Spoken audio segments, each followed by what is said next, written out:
Um, Ngayon, i-discuss ko sa inyo ang Filipino perspective sa Cavite Mutiny. By the way, ang Cavite Mutiny is naganap sa Cavite Arsenal, isang paggawaan ng mga bala at ng mga kanyon. At ito din ay lagayan or ambakan ng mga armas or ng mga baril. Nung sumugod ang mga Filipino soldiers at ng mga manggagawang Filipino or ng mga workers, ay nagkaroon ng malawak na battle or war na nagdulot ito ng kasawian or pagkasawi ng mga Spanish people. But unfortunately, no, yung Cavite Mutiny is hindi nagwagi. Kasi nga, after how many days after that, ang si Sergeant Izquierdo is nag-send or nagpadala ng mga tao para lumaban or para labanan ang mga mutineers. Ngayon, walang nagawa si Sergeant Lamadrid kung hindi labanan din ang mga taong iyon. But sa kasamang palad, maraming nasawing mga Pilipino or mga soldiers at mga manggagawa sa laban na iyon. And yung iba sa kanila is sumuko. And after that, after nung Cavite Mutiny nagkaroon ng malawakang pag-aresto or paghahanap sa mga natuturong sangkot sa Cavite Mutiny or yung mga involved sa Cavite Mutiny.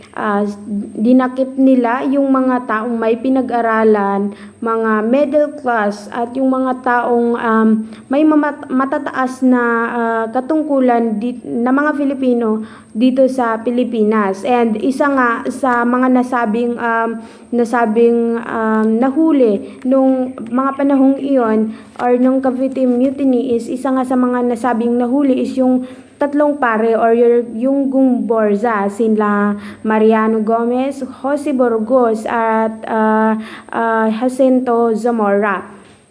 Sila yung tatlong pare na pinatay sa Bagong Bayan or mas kilala na ngayon bilang Rizal Park, na kung saan yun nga naturo silang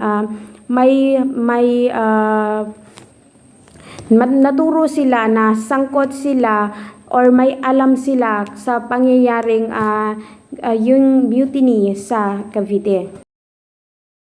Now, we are going to move forward on the accounts of the events of 1872 or yung mga sanaysay sa mga nangyari noong 1872. Two other primary accounts exist that seems to counter the account of Izquierdo and Montero. So, merong dalawang accounts or dalawang sanaysay na tumatayo bilang counter or kumakalaban sa sanaysay ni Izquierdo at ni Montero. By the way, si Izquierdo and Montero is yung nagsulat ng Spanish version ng Cavite Mutiny, or against Izquierdo and Montero is ang nagsulat ng Spanish version ng Cavite Mutiny. So, let's proceed to the side of Filipinos. First, the account of Dr. Trinidad Hermenegildo Padro de Tavera, a Filipino scholar and a researcher who wrote the Filipino version of the bloody incident in Cavite. So, isa din sa mga nawalan si Padro de Tavera noong Cavite Mutiny or noong naganap yung Cavite Mutiny. Isa sa mga pinsan niya ang namatay dahil sa tinuro siya bilang involved sa nangyaring mutiny sa Cavite. So, let's discuss the Filipino version of the Cavite Mutiny. This uprising among the soldiers in Cavite was used a powerful level by the Spanish residents and by the friars. The central government in Madrid had announced its intention to deprive the friars and these islands of powers of intervention in matter of civil government of the direction and management of this university. It was due to this fact and promises that the Filipino had great hopes of an improvement in the affairs of their country, while the friars, on the other hand, feared that their power in the colony would soon be complete a thing of the past. Up to the time, there had been no intention of secession from Spain, and the only aspiration of the people was to secure the material and education advancement of the country. So, dito sa sanaysay ni Padre Dito Vera is dinidiin niya na ang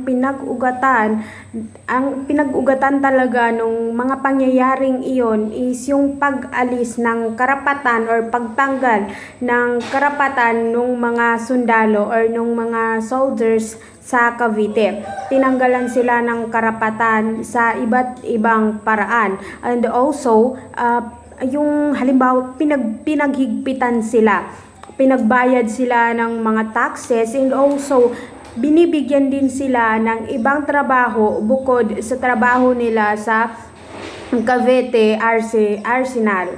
So, dahil doon is nag-alsa or gumawa ng hakbang ang mga Filipino soldiers or Cavite soldiers ng paraan upang may bigay ulit sa kanila yung karapatan na tinanggal sa kanila. So, sinasabi ni Padre Dito Vera na ang may kasalanan nung buong pangyayaring iyon is si Rafael Izquierdo dahil sa pagmamalupit niya at paghihigpit niya sa mga sundalo is nagawa nilang mag-alsa or nagawa nila yung mutiny sa Cavite. So, dahil din sa takot nung mga friars at nung mga Spanish residents is pinalala nila or pinalaki nila yung maliit na problemang ginawa nung mga soldiers sa Cavite. Ang sinabi nila is may plano yung mga sundalo na magsagawa ng malaking revolusyon laban sa mga Spanish, which is hindi naman talaga yon yung plano nila, kasi nga isa sa mga gustong ipatupad ng mga soldiers is sila ang humawak sa education sa Cavite, or sila yung mamuno sa education sa Cavite na tanggalin yung mga friars na may nakahawak ng education, which is nung unang panahon kasi or nung mga panahon na yon, ang may hawak nung education or yung mga university is yung mga friars, which is yun yung gusto ng mga Filipino na gusto nilang tanggalin doon yung mga friars at sila yung humawak doon sa education para mas mapanatili nila at masigurado nila yung education advancement ng Pilipinas or nung mga universities that time. So yun yung kinatakot ng mga friars at ng mga Spanish people or residents na mangyari, na matanggalan sila or unti-unti ay mawalan sila ng kapangyarihan at mawalan sila ng karapatan dun sa mga pamumuno sa Cavite. So yun yung nagawa nila or ginamit nilang kasangkapan or power, parang naging power good nila yung ginawang iyon ng mga sundalo para mas mapatibay pa nila at mapataas pa nila yung katungkulan nila, since nahahalata nila or parang naiisip nila na soon enough is yung mga Pinoy or yung mga Filipino soldiers na yung hahawak at mamumuno sa university, or baka maagawan sila. So dahil sa takot nilang maagawan sa katayuan nila, is pinalaki nila yung pangyayaring iyon, at sinabi nila na yun nga, yung pag-aalsa na yun is start yun ng malaking revolution ng mga Filipino.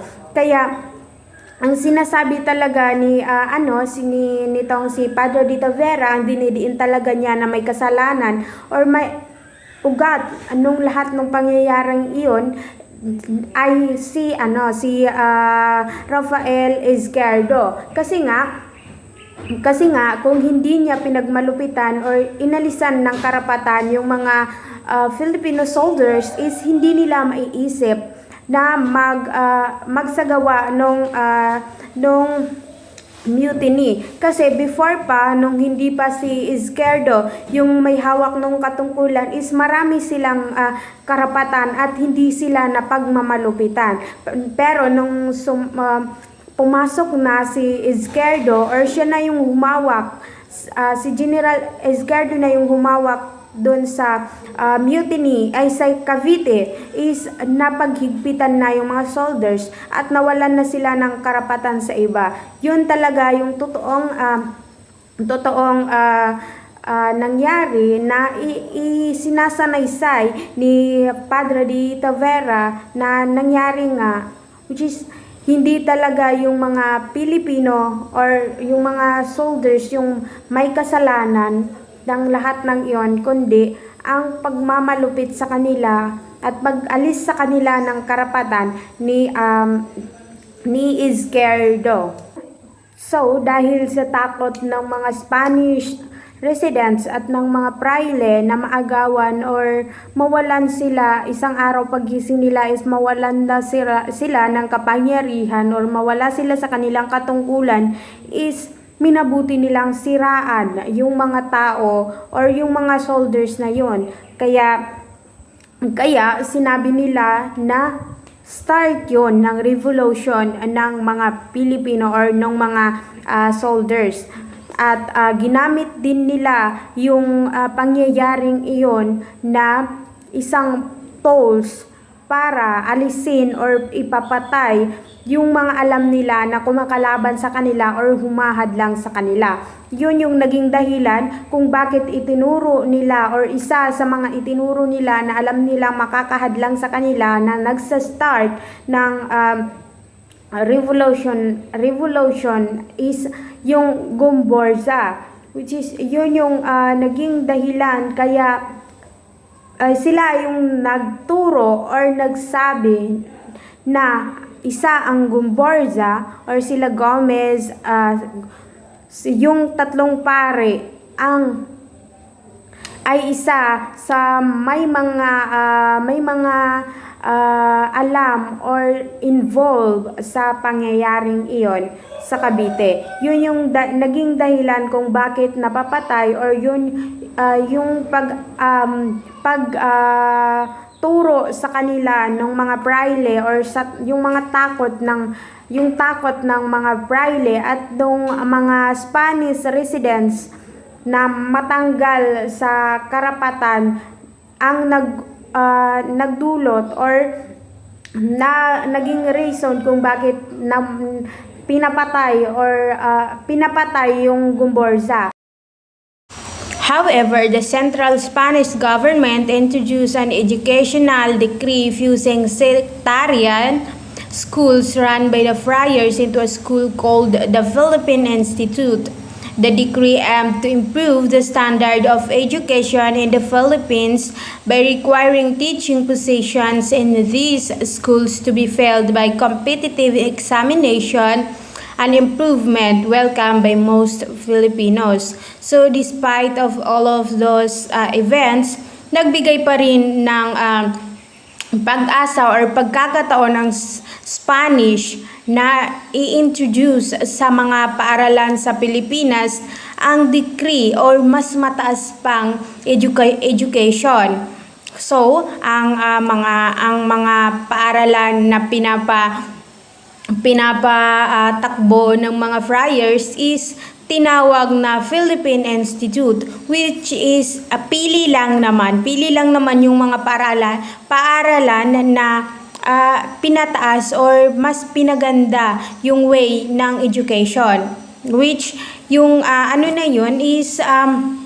which is yung pag-decree na yon ng education sa mga university is nag-aim or ini-aim ng mga Filipinos na mas mag-improve pa yung Pilipinas or yung education sa Philippines, which is yung pag-aaral na yon or yung education na yon is hindi lang binibigay sa mga Spanish residents, kundi pati na rin sa mga Pilipino. And yung dahil sa yung na yun is sila ng examination, competitive examination, which is yung yung education na yun or pag-decree ng education or pagtaas ng education na yun is ni-welcome or tinanggap ng mga Pilipino ng buong puso dahil yun nga ang gusto nila at isa yon sa mga nilalaban ng mga sundalo na lumaban sa mutiny sa Cavite. Now, we are moving forward to another account, but this time, he is a French writer. He is Edmond Plachut.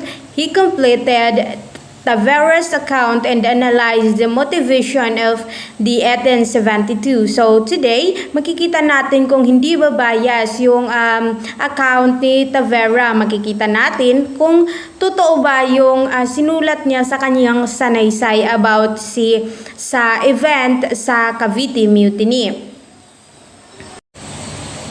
General La Torre created a junta composed of high officials, including some friars and 6 Spanish officials at the same time. There was created by the government in Madrid a committee of investigate the same problem submitted to the Manila Committee. When the two finished work, it was found that they came to the same conclusion. Here is the summary of the reforms they considered necessary. So the first is the changes in traffic rates of customs in the method of collection. So ito, tumutukoy ito siya sa mga taxes na binabayaran, removal of surcharges on the foreign importation. So ito na yung pagtanggal ng mga bayarin sa mga foreign importation, which is nafe-feel ng mga Filipino or ng mga sundalo sa Cavite na that was unfair. Unfair naman talaga. Reduction of export fees. So ito na yung pagtanggal or pagbaba ng mga amount ng mga export fees. Halimbawa, nag-export ng bigas pa ibang bansa, yung mga manggagawa that time is mababa or hindi karapat-dapat na amount yung natatanggap nila. Is kasama din yun sa problema nila or dahilan kaya sila nag-alsa. The number 4 is the permission for foreigners to reside in the Philippines, buy real estate, enjoy freedom of worship, and operate commercial transports flying the Spanish flag. So ito naman is yung pagbibigay ng permission sa mga foreigners na mamuhay or tumira sa Pilipinas at bumili ng mga sarili nilang lupain. Meron din silang freedom of worship and magpatayo ng iba't ibang mga struktura or ng mga business, at saka lumilipad sila sa pahimpapawid gamit ang flag ng Spanish and not ang flag ng Pilipinas. And that was unfair to the people in Cavite that time kasi nga sila mismo na mga Filipino is wala silang karapatan na mamuhay ng mapayapa or mamuhay ng malaya nung mga panahon na yon, pero yung mga foreigners is may karapatan, kaya isa din yun sa naging naging batayan nila, kaya sila nag-alsa, is nafe-feel nila na unfair yun para sa kanila. The number 5 is establishment of an advisory council to inform the Minister of Overseas Affairs in Madrid on the necessary reform to be implemented. So ito naman yung pag-send ng mga information or ng mga advisory council ng mga tao or ng mga ministers sa Madrid, para yung information na yan na nila, isi-send nila, is yun yung magiging batayan ng necessary reforms na bagong i-implement na naman. The number 6 is the changes in primary and secondary education. So ito na yung pinaglaban nila na pagbabago din sa education or sa mga university. So this number 7 is the establishment of the Institute of Civil Administration in Philippines, rendering unnecessary the sending home of short-term civil office official every time there is a change of ministry. So ito naman is yung unfair na treatment, kasi kahit may short-term civil office or yung walang trabaho yung mga civil officials, is pinagtatrabaho pa rin sila or hindi sila binibigyan ng pagkakataong umuwi sa kanilang mga pamilya. Isa din yun sa reason kung bakit nila isinagawa yung pag-aalsa na yon. The number 8 is the study of direct task system. Ito yung pag-aaral sa direct task system or yung pagbayad diretso sa sistema, or kasama na din ito sa taxes na na-discuss ko. Abolition of the tobacco monopoly. So ito yung pagtanggal sa tobacco monopoly, which is anong panahon na yun is isa sa nakukuha ng mga produkto ng mga sundalo at ng mga manggagawa is yung tobacco monopoly. And isa yon sa pinroblema nila or ginawa nila ng paraan, or kaya ginawa nila yung motini na yon sa Cavite is dahil sa yun nga nawalan na sila ng karapatan or masyado silang pinaghigpitan. So, the arrival in Manila of General Izquierdo put a sudden end to all dreams of reform.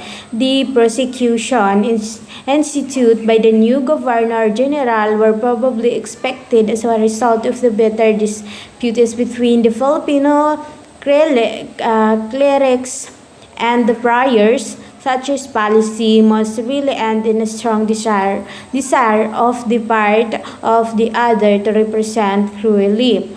Sa pagdating ni General Izquierdo is biglang nagwakas yung magandang expectation ng dalawang